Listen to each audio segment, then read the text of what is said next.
Well, thank you for having me here this weekend. Apparently the best way to get a good audience for your speech is to promise people lunch. As Randall mentioned, I'm going to be talking about a topic that's actually very near and dear to my heart. It's, something that possibly some of you used to get here to this hotel from the airport. Who here has used Uber or Lyft or some of the other ones? Okay, about looks like maybe a quarter or a third of you. The other two-thirds, well, this is going to be educational, so you'll learn. So there will be a quiz at the end. So the peer-to-peer economy empowers consumers because it's directly connecting the people who are the consumers with the service providers. It's a decentralized network as opposed to going through a middleman, which means better service and lower cost. You know, and also it means consumers can get where they want to go for less money, which means that they can spend that money on other fun things as opposed to spending on just getting to that fun thing.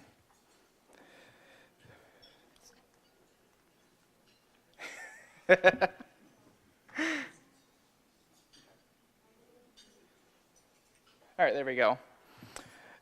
So one of the problems that the taxi industry has always run into, just by the nature of how it works, is something called information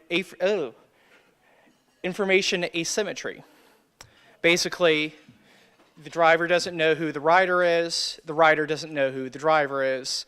The two parties can't make a good estimation of whether or not they want to do business together, which the argument goes they want. That's why we have to have these regulations in place. The peer-to-peer ride sharing, if you will, solves that problem because consumers, when you open up the Uber app or the Lyft app or what have you, consumer can see just how highly the driver has been rated by previous riders, meaning that you have more information about the quality of the service that they should expect. And likewise, the drivers can do this and see how good a driver or a rider has been in terms of how good a courteous passenger, which means that both parties have that information. They can decide, they can make a better informed decision. But in the past, just because the peer-to-peer economy and peer-to-peer services just didn't exist until recently, the taxi cab industries didn't have to innovate, and so they chose not to. And so that's why I always say that taxi cabs are to peer-to-peer economy services as mammals are to dinosaurs. Sorry, I have that backward. Dinosaurs are to mammals.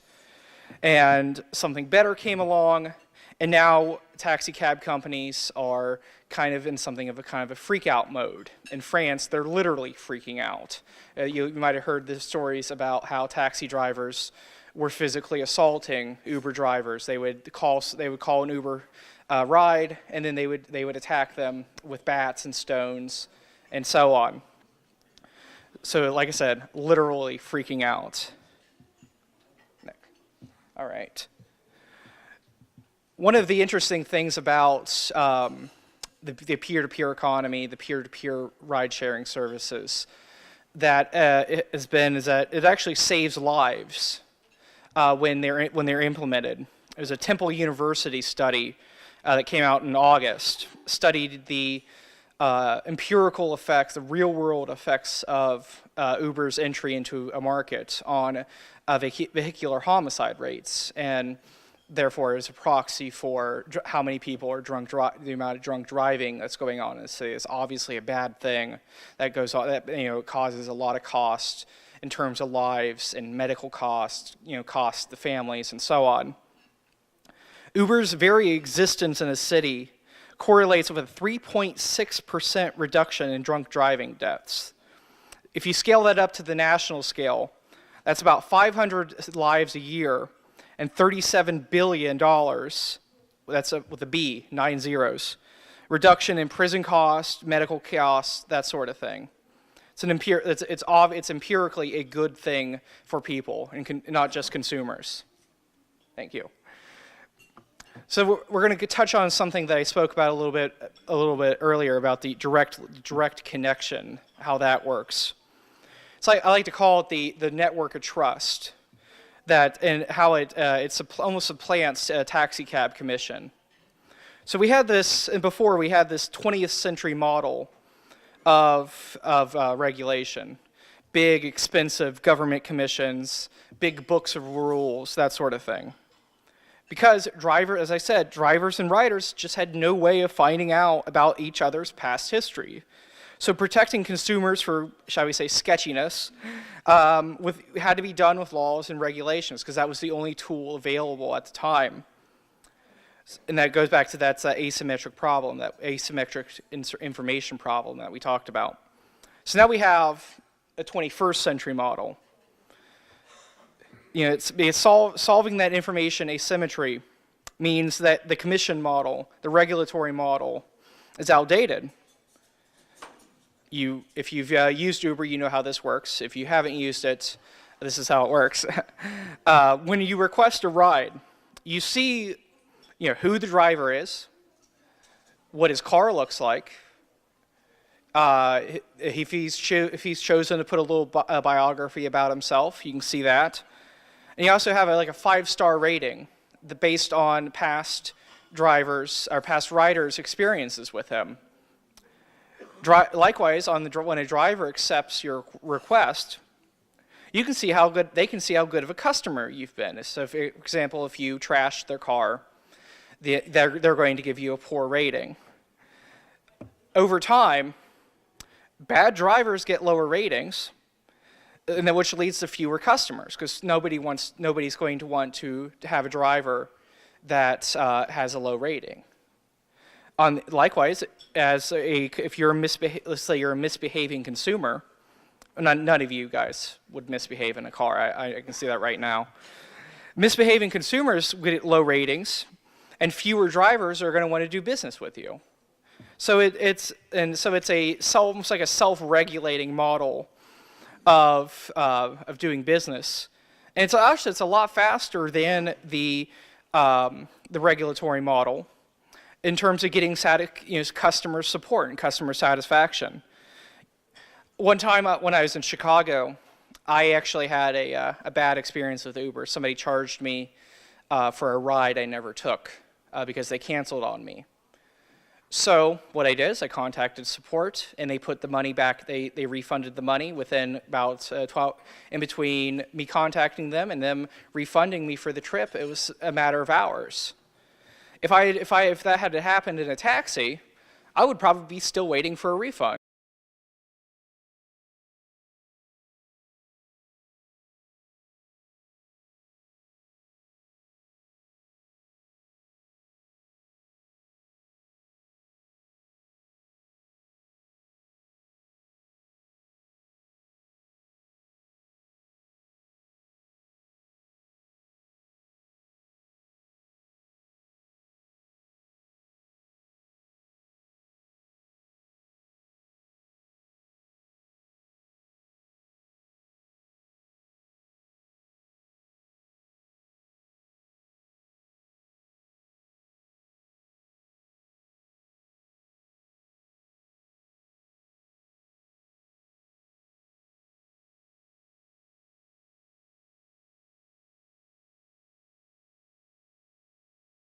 The only problem is that the government will not allow taxis to innovate because of outdated taxi regulations. Today I'm going to talk with you about the Bowling Green taxis case. This was a case that was litigated by the Institute for Justice this past summer in Bowling Green, Ohio. And this case is important for two reasons. First, this case defeats many of the arguments that we hear against taxi deregulation. Second, this case shows the type of innovation that is possible in a taxi market if the government would just allow taxis to innovate. Next slide. A quick overview of today's presentation. First, I will tell you briefly just a little bit about the work that we do at the Institute for Justice. Then I will give a very quick primer on taxi regulation, talking mostly about taxi cab caps. And I will conclude by talking about the Bowling Green taxis case and what this case means for the future. The Institute for Justice is the national law firm for liberty. We help protect people's most basic constitutional rights. We litigate in 4 areas: economic liberty, free speech, property rights, and school choice. Our taxi litigation falls within the realm of economic liberty. We challenge barriers to work. And a lot of times, government barriers prevent taxi drivers from starting their own taxi businesses. We have 35 attorneys nationwide, and we only sue the government.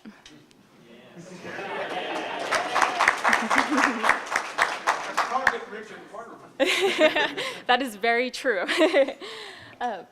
So let's talk a little bit about the government barriers that we often see when it comes to taxi markets. Across America, 20th century laws shut out 21st century transportation. There are so many government barriers that newcomers to the taxi industry face. I am just going to talk with you today about one of the largest barriers, which are taxi cab caps. These are laws that cap the number of taxi permits that are available in a city and thereby cap the number of taxis that are available in a city. There are only a limited number of permits available, and once the cap is satisfied, no one else can get a taxi permit. Usually they're dished out on a first-come, first-served basis, and they protect incumbents from competition. People who hold permits do not have any competition in a taxi market. These permits can sometimes be bought and sold in certain markets. In New York City, for example, the average taxi medallion can go for as much as $1 million, if you can believe that. We litigated a case in Milwaukee that involved a challenge to a taxi cap in the city of Milwaukee, and in Milwaukee, the average taxi permit was selling for $150,000. That was more than the average price of a home in Milwaukee. There are common arguments that we hear when we litigate these taxi cases from government officials against taxi deregulation. I have listed them all here.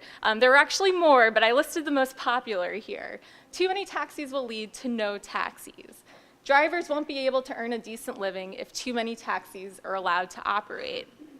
People no longer use taxis. We have ride-sharing. Nobody cares about taxis anymore. Deregulation raises prices for consumers, which we all know is not true.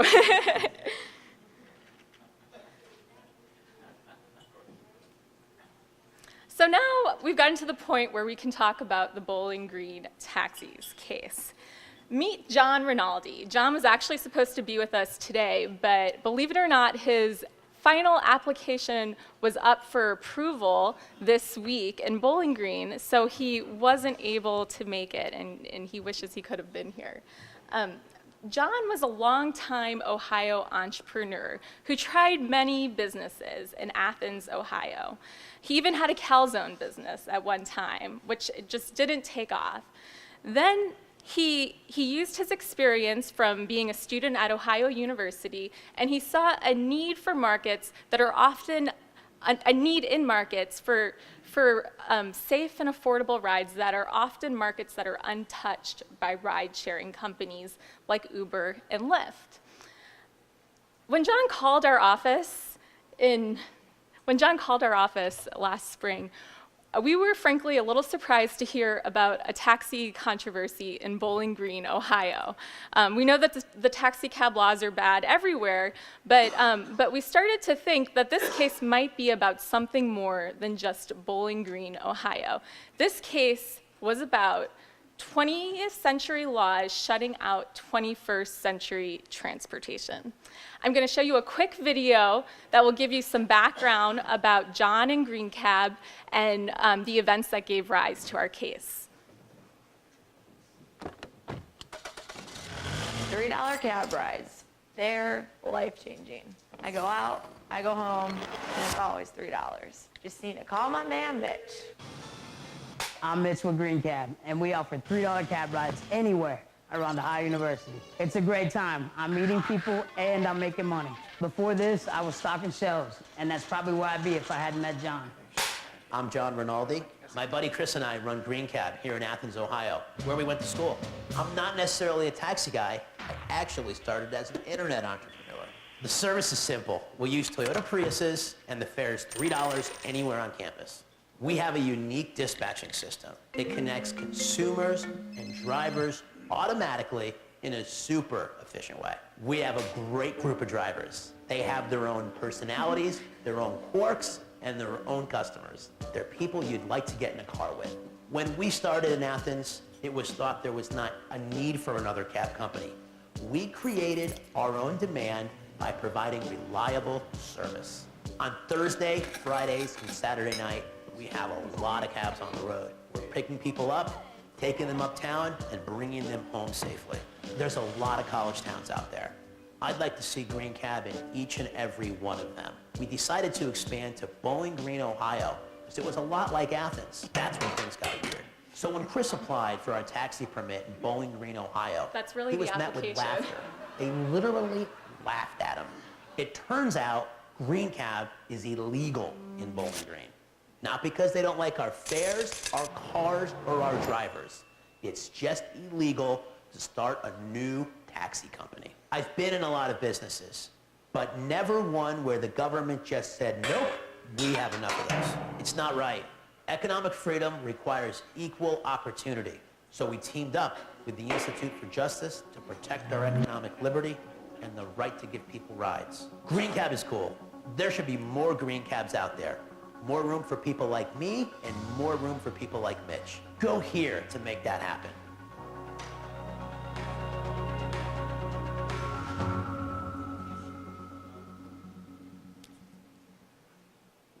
Next slide. Thank you. So what's different about Green Cab? We just heard a lot about ride sharing and the ride sharing model. And Green Cab is a taxi business. It is not a smartphone-based business. People have to call to get a taxi ride, and they use a dispatch service. But here's what's different. All rides are $3 or $6 per person. This is a predictable fare. The taxi industry right now suffers from an information problem. When I got into my taxi, when I got here in Austin, I had no idea how much my fare was going to cost. I just hoped it would be less than $50. And thankfully it was. But the problem is that a lot of times we get into the first taxi that we see and we don't think about the brand, we don't think about the cost, we're just happy that it's there. In addition to this predictable fare, Green Cab also offered an innovative dispatch system. John had experience working in the airline industry, and he was very impressed by how the airline industry efficiently managed pilots, airplanes, and passengers. John wanted to use this experience to configure a dispatch system that would allow drivers and riders to be immediately connected. So when a customer would call Green Cab, the customer would immediately be connected to the most available driver at that moment, and that driver would be able to tell the customer, I'm on my way. That created reliable rides that people could depend on. And it turns out that when rides are reliable, people use them. The drivers, you might have noticed that Green Cab's drivers do not look like the typical taxi driver that you see when you get into a taxi cab. Green Cab's drivers are young, they're professional, many of them have advanced degrees. There are quite a few female drivers in their 20s who you never see driving a taxi cab. They're people that you want to get into a car with. And John is able to attract these drivers because he offers competitive compensation and treats them well. This is something that we don't see in the typical taxi industry. This is something that companies that have had the ability to operate for years without competition just don't do. They lease cars to drivers at high rents, and it's hard for drivers to make money. Green Cab maintains all of the vehicles. Their drivers are independent contractors, but they simply pay a nominal fee to use the cab, and they share a small portion of their fares with John and with Green Cab, and they keep all of their tips. What's interesting is that a lot of times their tips actually exceeded the fare, so many of them made quite a bit of money driving for Green Cab. Lastly, the cabs are different. They're eco-friendly Priuses, and they have very low fuel costs, which help keep costs low for consumers. Green Cab started in Athens, Ohio. Did anyone here go to Ohio University? Jesse actually just told me, Jesse told me he has been in the car with Mitch. Which, another thing about Green Cab's drivers, they've actually achieved some sort of what they like to call taxi fame in the community because they're so popular. John happened to start a taxi business in a city that lets anyone who wants to start a taxi business simply start a taxi business. There's no cap on taxi permits in Athens, and when John started his business took off. He created a demand for taxis that didn't exist in the city. In fact, even John's competitors let him know that they were benefiting from Green Cab's presence. It was a pretty good deal for everybody because more people were using taxis than ever before. In light of his success in Athens, John wanted to do the natural thing and expand his business to another city, hopefully another college town. That's what he had planned. He did some market research and identified Bowling Green, Ohio. It was a lot like Athens, similar in population, and housed a large state university, Bowling Green State University. There also seemed to be a need for safe, reliable, and affordable taxi rides in the community. But what John didn't realize when he identified Bowling Green was that Bowling Green regulates taxis the way most cities in America do. City law capped the number of taxis at 1 taxi per 2,000 residents. This gets really bad, so bear with me. There were only 16 taxi cabs in the city of Bowling Green, but the reality was even worse. The government was using almost half of these permits to operate BG Transit, a city-run shuttle service that didn't operate on nights or weekends, when most people in the city of Bowling Green needed rides. This shuttle service operated on a pre-scheduled route, and you had to call an hour in advance to schedule a ride. The remaining permits were granted exclusively to 2 companies, neither of which also offered a taxi service. They offered share-a-ride services. So there was no real taxi service in the city of Bowling Green, yet still the city would not allow John in. When John tried to apply for his taxi permit with his buddy Chris from Ohio University, they were literally laughed out of City Hall. They told them they had enough taxis, and they told him that it would be a waste of his time and money. As an entrepreneur, John did not give up. Instead, he called the Institute for Justice, and this case to us sounded a lot like the government using its power to protect itself and certain businesses from competition at the public's expense. So we decided to take on representing John to fight for his right and the right of taxi entrepreneurs across the state of Ohio to earn an honest living. Fortunately for John, Green Cab, and the Bowling Green community, this case had a happy ending. We filed our lawsuit on June 3rd, 2015. Within a couple of days, the city said that the law served no apparent purpose. This is actually a quote that was in the Toledo Blade, quoting the city attorney. "It's just an old law on the books. I don't know what it's supposed to do." Music to a litigator's ears. The city repealed the taxi cap 1 month later, needless to say, and John can now bring his service to Bowling Green. This was a fortunate result for John, but unfortunately, taxi caps like these remain in place across the country. And a lot of these taxi caps serve no apparent purpose. These laws stifle innovation by preventing entrepreneurs from opening and expanding their businesses, and they reduce competition, which hurts consumers.